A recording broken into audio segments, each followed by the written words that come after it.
achieve that, the town administrator proposed cuts in what we called our level services or status quo budget of $184,249, leaving a total shortfall of $946,586.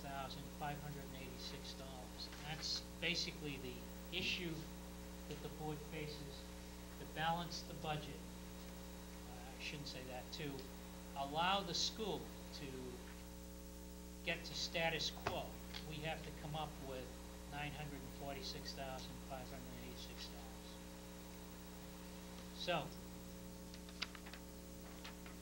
this slide's probably hard to see, but what it is, it's a breakdown of the detail of where the town administrator a number of weeks ago, when he proposed the budget to the board, eliminated the $184,249 to get to a 3% budget.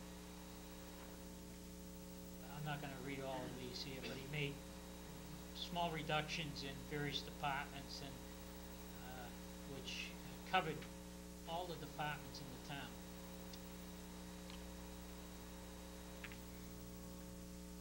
We asked the town administrator, first of all, the board knows this, but for those in the audience that don't, we have a financial planning team that meets once a month, sometimes more often, especially around budget time, and it's made up of the chairs and vice chairs of the school committee, the finance committee, the board of selectmen, the town administrator and town finance director, the school superintendent, and the school business manager. And we had asked, the board had asked the town administrator to look for $800,000 in cuts or ways of additional revenue. And the school department asked the finance planning team, asked the superintendent to look for $400,000 in cuts in the status quo budget. This was to get a picture of what was going to be impacted in the process of trying to close this gap without making any decisions on whether the town was going to take $800,000 out of its budget and the school was going to take the balance, which would be turns out to be about $150,000, or whether we're going to do something else. And we haven't made any of those decisions. That's what we're going to be discussing this evening, but these are some of the numbers. Well, the first item, retirement benefits, as a result, when we made the original estimate, the retirement benefits are in the what we call the fixed cost area. These are retirement benefits related to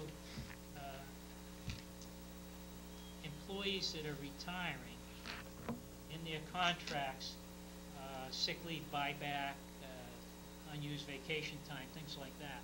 It turns out in the school area, the number of estimated retirees was less than what we had originally put in that budget, which is a savings of $75,000. So this is not a cut. It's just an adjustment to the revenue stream. The vocational school assessment that we had put in the budget, we got word that it was going to be $91,025 less. And you see question marks to the right. I'm not sure we want to believe that number at this point, but it's up there, and it could be problematic. Last October, we had to actually increase the amount of money we budgeted for the vocational school. So that number, in my opinion, is soft at this point, and it's something that we're going to have to consider and watch as we go forward. Non-exempt debt. We had capped the debt service at $960,000. The purpose of that was so that we could use the monies received from the Berry project to leverage borrowing for capital expenditures without impacting by increasing that fixed cost through more borrowing. We just put a cap on it, and we're using that money to fund it. So in this proposal, we would take, instead of capping it at $960, we'd cap it at $810, and we'd use an additional $150,000. That means that money wouldn't last as long going forward, but it would free up $150,000 that could be applied to school and general government, applied to the deficit. Police and fire, DPW overtime. The town administrator is recommending distributing a third share for each department for savings of, or a cut of $39,407. Sanitation and solid waste. This is the solid waste, the trash. $223,820 of the cost of trash is borne out of the town budget versus the fees. So the proposal here would be to make solid waste 100% fee-based. Another note, it really is $324,000 because $101,000 was being funded out of the solid waste revolving fund, of which there's about $201,000 in there. In other words, we've been supplementing to manage the cost of trash from the Neswick fund. This was money that we got back when Neswick changed the whole program around, and we were using it as kind of a fee stabilization fund. So currently in this year's budget, $101,000 was in there. So and we would leave that fund whole to deal with variations. In other words, when we, if people don't recycle as much and the tonnage goes up, then we may find ourselves short. And that was kind of the buffer that was proposed and used. Excuse me, Bob. On that one there, the 223, you said if you net the 101 out, then really the realized savings from the increased fees would be? Well, if we were going to go to full fee based, right, I would recommend that we do not use the 101. But that 223 reflects the 101 being used. No, the 223 would be 323. 323 back in the envelope, I think, takes the $40 per quarter, 45 per quarter, and would bring it to about $60, which is $160 per quarter, back in the envelope numbers are correct. And that would leave the 101 behind. And that would leave the 101, which would be a total of $201,000 that we'd use as a buffer to deal with a shortfall in that revenue stream, or for cost stabilization over the next couple of years. Recreation, if we took out of the recreation budget $45,495 by funding one additional position from the revolving fund, this would result in additional fees in recreation.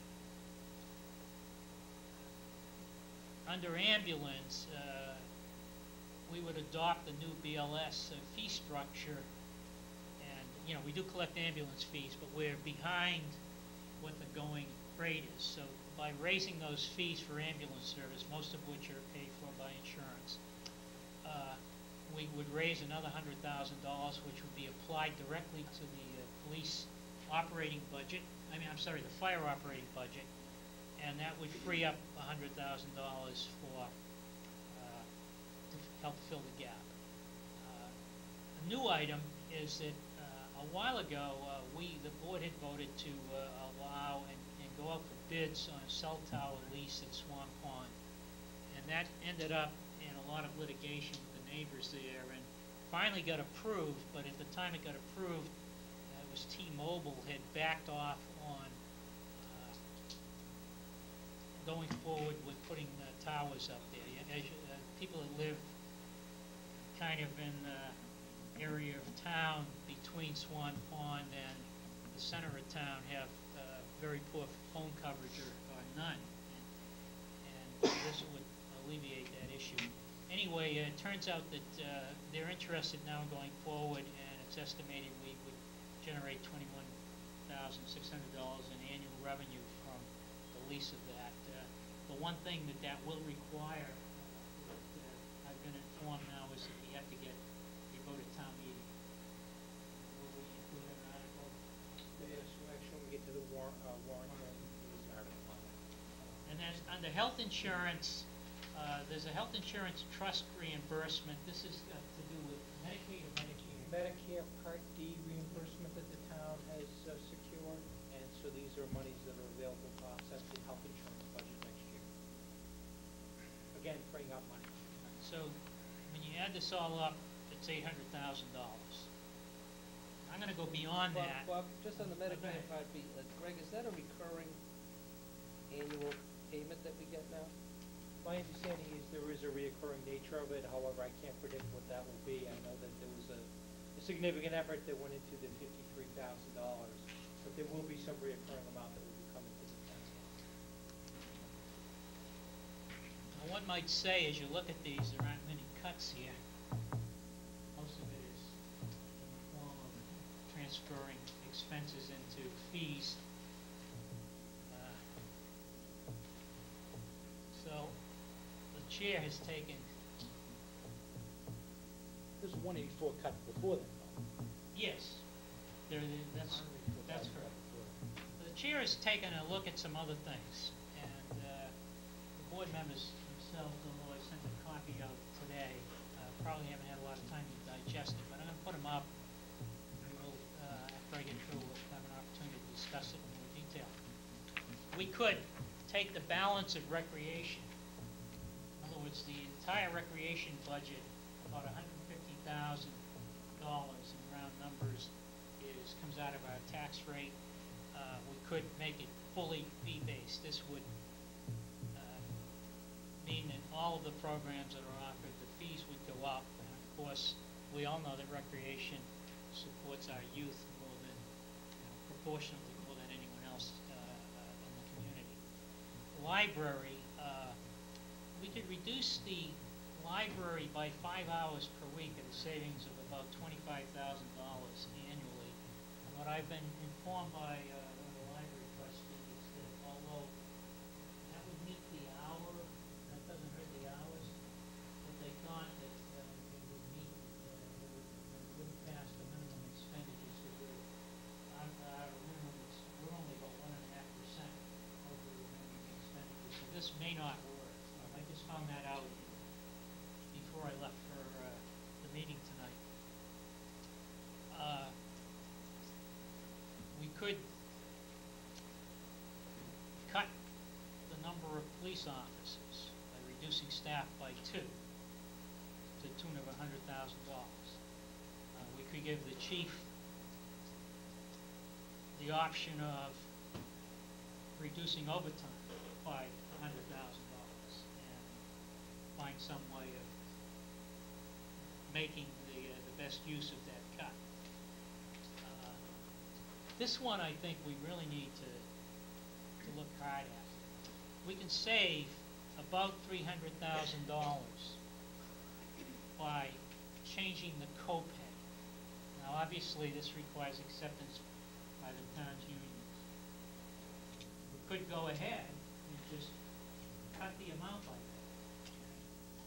If we fail to negotiate a settlement, we have to lay off additional town employees. Snow and ice. It's hard to put a number on it, but we all know that our DPW does a great job of cleaning the streets. Talked to the town administrator at one occasion about could we use less salt on the side streets. If we go into other communities as we drive off, it's nice to have safe streets, but it's at some cost. Could we scale down, change the rules that we operate? Now, the amount of savings, last year, snow and ice, we had a relatively mild winter. Didn't start until I think the middle of January.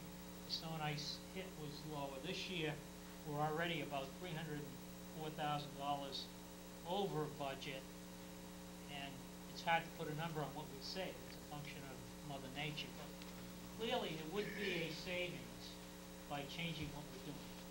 Something to consider. Excuse me, Bob, but we always overspend snow and ice. In other Yes. words, we underappropriate intentionally and deliberately because of the way the state statutes